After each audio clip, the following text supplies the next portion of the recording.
Hey everyone, it's Matt Carl at LeRoy Heritage Museum, and I am at the hotel. And I think the last time I made a video I was in the attic, and we looked at some history of the building from that point. And so today we're going to look at some history of the building from the view of the basement, and also talk about several projects that were done down in the basement since we have been here. And sometimes it looks like we're not doing anything, but that only means we're probably doing something in the building in a place where you can't see from the road. And that is the case with the basement. We have done a lot of things down there over the years that we've been here so far. So first of all, we're looking down the basement steps. The basement wasn't originally, the entrance wasn't in this location. The basement steps went down from the kitchen before, because when this was a hotel, there had to be access to cold storage from the kitchen. So it made more sense to have the stairway in that location. But that stairway was rickety, it was very small, and it was kind of difficult to use. So the previous owners moved the stairway to this location, which is under the main stairway, which you can see there. And this actually works a lot better for accessing the basement, and it's a lot larger, and we're able to get things up and down the stairway as needed and so on. It's more centrally located to the building. At some point underneath the stairs here, this will have to be drywalled when we get to the stage of doing drywall in the parts that need it. And so we're going to go down the stairway here and see what we can find.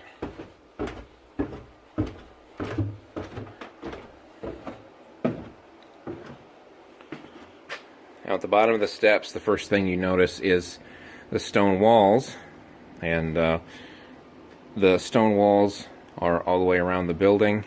There is a full basement in most of the building, except for the very back of the two wings on the back of the building, and then the very far right room if you're looking at the front of the building. Those are crawl spaces, but the rest of the place has this laid up stone. The front part of the foundation several years ago was repaired and laid up with cinder block rather than stone to stabilize the building in that location. So other than that, however, that is the only place that has cinder block. The rest is stonework. So we'll turn around first and look back at the stairway we just came down.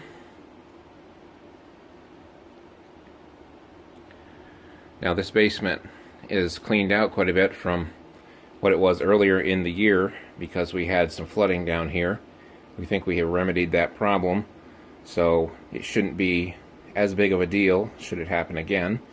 And even if it does, we've moved everything that would be affected by it and up out of the basement and gotten rid of it. So you can see right here that we had to take off some drywall in the stairway part here. This drywall went all the way down to the floor, and the bottom 8 inches of that was soaked during the water that we had, and then turned to mold, and so we got that out of there. So that was one thing that had to be done kind of in an emergency this year.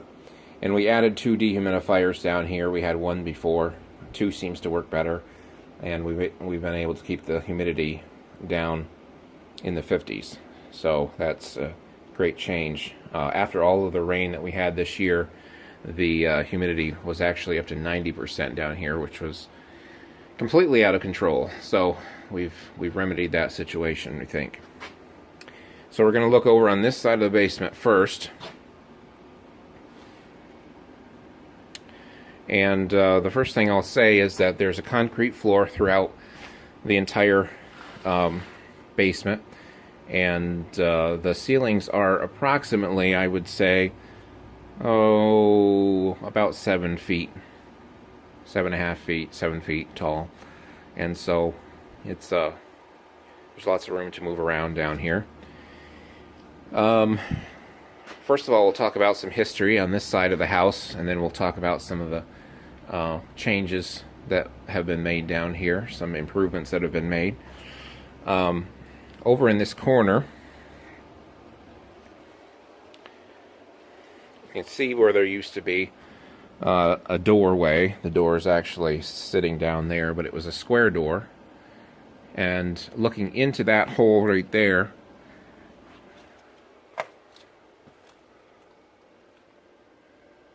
there is a well right there. You can see a large slab of stone that's covering it up, and that well actually goes back a little bit under the foundation, into the foundation, and it I would think is about 2.5 feet to 3 feet wide in circumference, or in diameter. And I've been back there before. I haven't crawled back in there since we've been here, but I crawled back in there when the previous owner was here and took a picture down that hole. And the well is pretty deep. Not sure exactly how deep it is, but it certainly goes down quite a ways, and maybe 10-15 feet or so, and there is water in there. And the reason for it, I'm not totally sure. It may have been used by this hotel as a well. It definitely had to have been built before this building was built. But the other option is that it was a well that went with the previous hotel the Holcomb family had, which burned down in 1894. That was on this property. And this building was built in 1896. So it might be a leftover well from there, but there was, years ago, water pipe that came from this well and came to a pump that was right here in the corner, which you can see the remnants of that there. So it's kind of a mystery, but it's interesting to have a well that's way back under the floor, back in there. And I'll reach up here. You can see the crawl space that's up in there. Now this house also was on a water line. There was what was called, I think it was the Glenbrook Water Company is what it was called. That was formed back in the early 1900s, late 1800s, around the 1890s actually, I think. And the Lewis brothers that built this hotel were involved with it. And up on the hillside behind the house here, you can see the concrete outline of what used to be a large well that was fed from a spring further up the hill. And that fed several houses here on Main Street in LeRoy, including the hotel, and several guys in town were partners in it. Rancy Morse was one, the Lewis brothers, several of the Holcombs. And so they went and got a water pipe, and they ran a pipe down the hillside from that well house down here to Main Street. They hooked into different houses here, including this house, and then also had a place for watering horses along the street, I believe the description says. So right here on the front is supposed to be a pipe that connects to that from on the hill. Apparently has water pressure behind it, but it still comes through the wall right here, and has been closed off several years ago. So all sorts of different kinds of sources of water have fed this building over the years. So if we look down this direction, you can see that the stone wall continues, and you can see the outline of where the old stairway that went from the kitchen down to the basement was, right there along the wall. It was back here in the corner.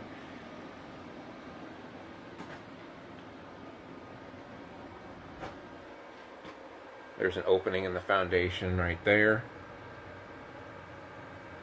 which is, I believe, for ventilation.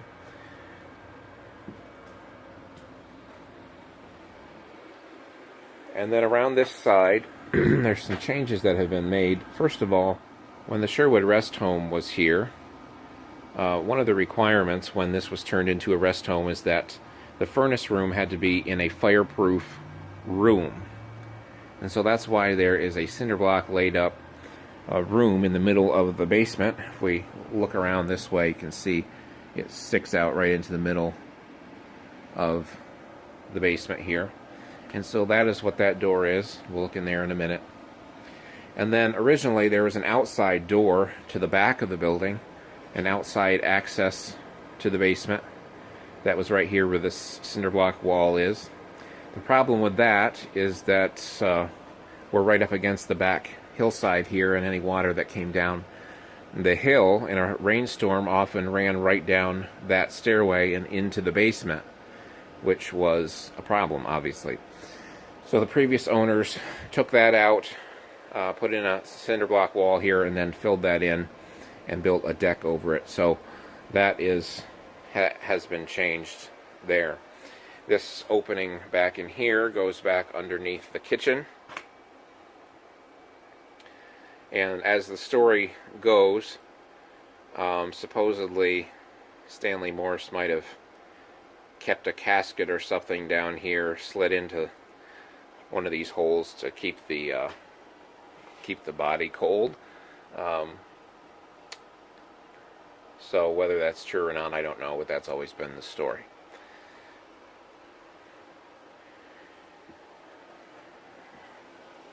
So that's some history of this side of the building.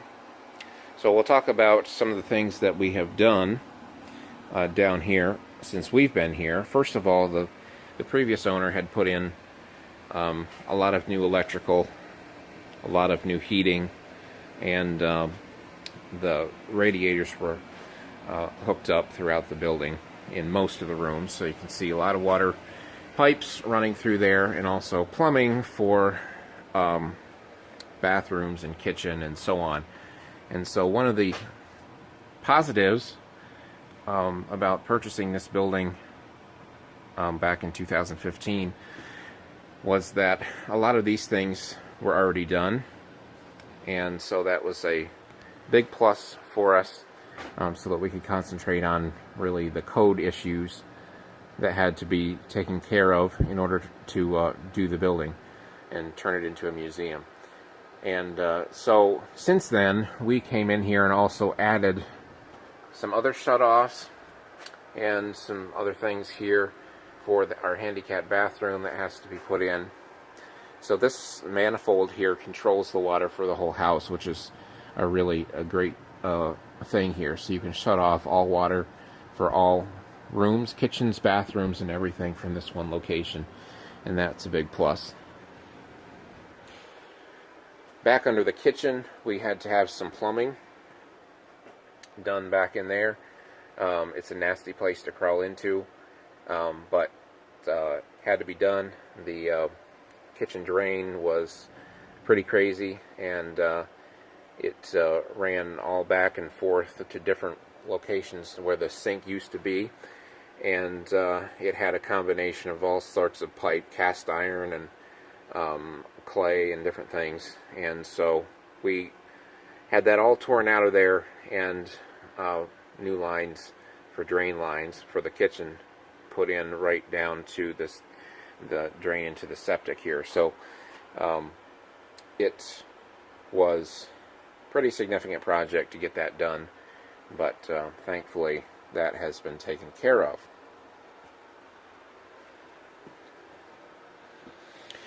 And usually when we do have water problems, the water comes through the back wall on this back corner here.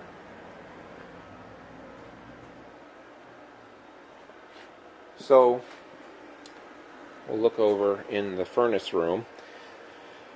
Now, before we got here, a new furnace was already in, and a new boiler, and all of the gauges and everything you see on the wall here were already done. So again, that was another significant thing about this building, is that the major heat situation was taken care of. Now we have made changes to different parts of the building because this is going to be a museum, and so some more things were required for us. And so, but I want to show you in this room. First of all, this operates all of the radiators that are in the house. Now, we've taken out some of the radiators in the first floor, but the apartment part of the building still operates with radiators, and the front room upstairs still operates with radiators. So the only part that doesn't now is the portion of the building where the museum is going to be. We took the radiators out of that portion. So we did have to make some adjustments in here, and to connect it in with a forced air system, which you'll see on the other side of the wall here. But this is a pretty interesting setup here that runs all of the heat for the house. The chimney is here, which is where the chimney originally was. Now, this building was originally heated with a furnace system that was a large cast iron type furnace that sat here in the basement next to this chimney. And in those days, you have pipes that would run up to registers in the floor, and you would keep a fire in the basement here, and the heat would just rise up through those pipes of its own accord and just sort of rise up through the building. You didn't have things, of course, mechanical fans and things that moved air through ducts back then. That is what is meant in the advertisements for around 1900 that came out for this hotel, where it says that the house is heated by furnace. So we have found coal around, so apparently it was a coal-fired furnace in the basement here, and probably explains why there was a door right here in the basement coming down from the outside. The only things we keep down here now are a rack here with doors on it, and a rack that has pieces of trim from throughout the house, and other parts from a neighboring house that had trim that was very similar to this one, and so we've saved those here, particularly pieces that would be important for us as we're doing the restoration part of the project. So hopefully at some point we'll be able to clean out a little bit more and use what we can use, and get rid of other things that we can't. Some things have lead paint on them and can't be used, but we keep them so that we have at least the profile so that we can remake some things as necessary. So that's what's going on here. Now, one of the other things to talk about down here is the lighting system. And when we got here, one of the things that hadn't been done is the lighting in the basement hadn't been replaced. Now, some of the lights had been done, but for the most part, the old wiring was still in. So one of the projects I had a few years ago was to go through the basement here and to tear out all of the old lighting, all of the old wiring, and start over basically, and completely rewire the basement with all new lights. And so we put in all LED lights down here, so it's an energy savings for us, of course, but it's much brighter to be able to see everything down here. It was a lot dingier, darker before, and so that was a major improvement. There are still some fluorescent lights here as well that the previous owner had put up, but other than that, everything is LED lights. If you look over here, our new system was put in a few years ago, which is a heating and cooling system. There was no cooling in the building, which is kind of important for a museum to have, and so we needed to put that in, but the building had radiators heating it, so there's no way to put cooling in without running ductwork. And if we were going to go to the effort to put ductwork in, then it made more sense to also use that for heat, which is a lot better on a museum, and as far as controlling humidity. So that is why we went through and took out radiators on the first floor, except for in the apartment part of the building. The caretaker apartment still has radiators in it. There is no cooling in the apartment portion of the building. It is only right now in the museum portion, because that is the more important thing at this point. So we have got that in. This is an air-to-air heat pump system. So it's taking warm air from outside, no matter what the temperature is, and bringing it into the building to provide heat when it's cold, and then it's removing heat from the building to cool the building during the summertime. So it works very well. We've used it in both ways, and Schoonover's Plumbing and Heating put this in and did a good job, and has two zones to it. There's a section of the building which is the main, where we call the storeroom, which will be the main exhibit room, and then there is the rest of the first floor, which are all of the rest of the rooms and the stairway area and so on. And so that works pretty well. So a lot of ductwork had to be done. So on this side you can see they were in here for days putting ductwork in and running it all the way through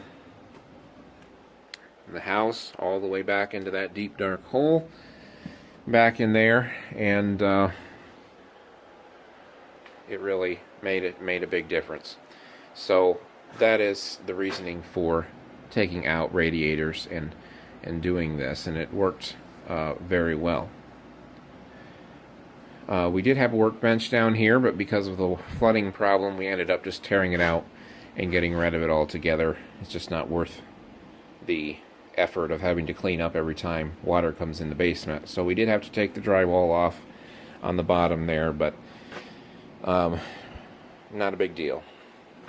So this table right here is what we have sitting here right now, and on top of it is some examples of, there are different pieces of wood, large pieces of wood, extra wide pieces, extra thick pieces from around the house, some beams, some other things that have been gathered up that have been found, and so on, and just they're just sort of relaxing down here on the table, but we're keeping those for now, potentially for an exhibit someday. So that's pretty much this side of the building. That big long board there on the floor, by the way, it comes from the Grange Hall when we did the renovation there, and that was the stairway, ran up the outside left side of the stairway, and it's an extra wide board, and I just couldn't stand to throw it away because it's also extra long as well. But that was the stairs in the Grange, and we of course replaced the stairway there and saved that part. So that's this side. That's only half of the basement, however. If you walk over on the other side, we have a whole nother section. And before the previous owners got here, when the Butters family lived here, the portion of the basement that was concrete, you can see a line in the floor here that runs right along here. Then it turns, runs this direction to this post, then it turns and runs back to that wall. So everything beyond that was just dirt. And when the previous owners to us got here, they concreted in the rest. As I mentioned, took out the back basement entry, put in a new basement entry in this other corner of the basement, which works a lot better. There's Bilco doors there and everything, and much easier access, and doesn't allow water to drain down the steps every time it rains. But talking about some history, we're under the part of the hotel that was the general store, and so if I go all the way to the back portion here and look forward, you can see that we're under a large, long section, and this is the store part. Behind me is a stone wall, and there's a crawl space that's behind the stone wall that's too narrow to even crawl into. And so part of the store sat on just a crawl space, but most of it has this this open area. And an interesting thing down here, as I've seen in other houses in LeRoy, a place to store your cold storage, your food. And so probably before this furnace room was over here, you could come down here from the kitchen and you could store canned goods or whatever in one of these two storage places inside the wall, and it would keep your food cool. And in the back, it is stone back here, and then dirt behind that, and then these heavy planks are built into the stone wall in order to make shelves, and it's the same thing on that side as well. This is one area where one of the registers went up through the floor from the original heating system, and they actually cut right out through this main beam in the center just to put the pipe running up through into the store right there. And so at various places throughout the basement you can find other holes like that one, and you can get an idea of what the original heating system back in the 1800s was like. So as I mentioned, today the heating system is the air-to-air heat pump system. So this is another look at that system, which heats and cools. And then we have fuel oil tanks. And so the way that this runs is we have a system here that heats the main portion of the first floor and cools, and it uses the fuel oil and the boiler system in the furnace room as the backup heat. So if it gets too cold out for the air-to-air heat pump system to be effective, it automatically then kicks on and takes heat from the boiler system using fuel oil to then heat the building as necessary. But in addition to that, the boiler system in the furnace room, using the fuel oil tanks that are here, is what heats the apartment upstairs and some of the other rooms upstairs as well. So it's kind of complicated, but it seems to be the best thing considering what was already here and considering what our needs for the future were. It's really the best thing for us. Again, because of that system, a lot of new ductwork had to be put in. So you see it all through this section as well. So again, they were down here for many, many days just creating all of the ductwork to put this all together with. And also, again, all new lighting through this part of the building. Previous owner had already put in a new service panel. Of course, above us right here where the store was, there was an apartment, kind of a guest house apartment type thing, which we tore out to make the large exhibit room that we're going to have. And so all of the wiring that was put in for that was no longer necessary, and we pulled all of that back through and all the way back to the panel and removed it. And then we have gone through and put in new outlets and lighting as necessary. Still some more to do. You can see some wiring hanging there coiled up. That is the stuff that still needs to be inspected.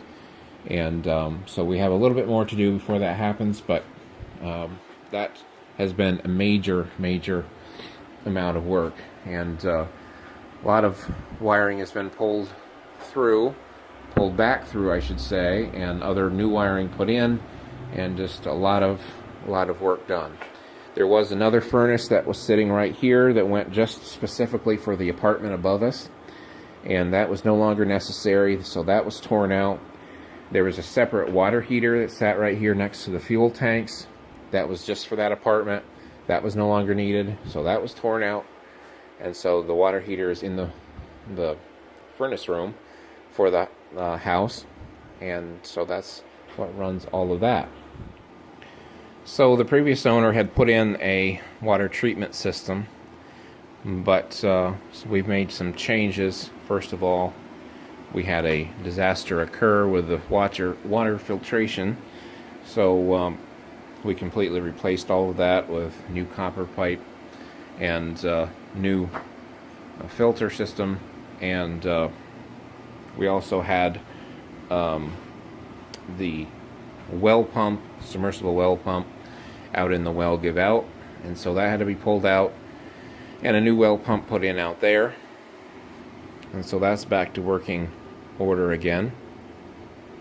And also we had to have wiring put in the basement for fire and for security, and all through the building, in fact. Now, one of the things that remains to be done down here is to change out these support posts down this line here. Most of them are pretty well rusted through, and so we'll be doing that. There are a couple more here that are still in good shape, and then we added two more over on the other side, these two right here, to support a wall which basically runs up through the building and supports the tower part of the building, and that is where settling has occurred over the years. It's cracked the plaster, and so before we repair that, we needed to have some posts in place to support that portion so no more settling occurs there. So anyway, on this side of the building we also did some replumbing. Over on this side for the handicap bathroom, that has to go in here. There's also some ventilation for that bathroom that's running through the basement here as well. So that has been done. We have replaced the sump pump. There's a sump pit here, and of course the dehumidifier, and one of the problems we had with the recent flooding is that the sump pump could not keep up with pumping the water out of the basement fast enough. So that was redone in the basement, and a larger drain line was put in to run out to pump the water out of the basement, and so that also works to pump water out when the water treatment system backwashes itself. But we also added a sink in the basement here that was not previously hooked up, so there's a sink to deal with things there.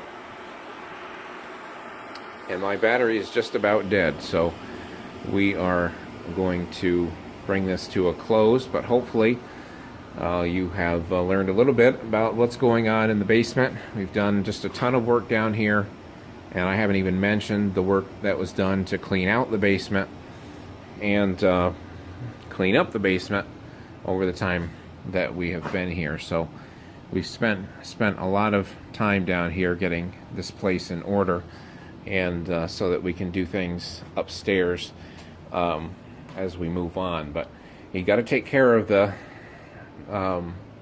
guts of the building, I guess we can call it, before you can take care of the things that you get to see from outside.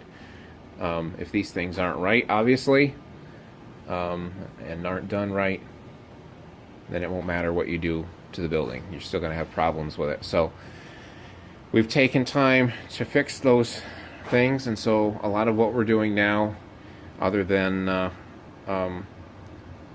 cosmetic work, is finishing up code work. And so We're getting ready to do hopefully a big project this winter and dealing with several code issues, but we still have other work to be done and money to be raised for other code issues to be taken care of. When you turn a residence into a commercial building, it just takes time and takes changes to be made in order to convert that a building like that over to a commercial building again. So we've been working hard over the last 3 years to make that happen, but I just wanted to give you an idea of what's been going on here in the building and here in the basement. Thanks for stopping by again. See you next time.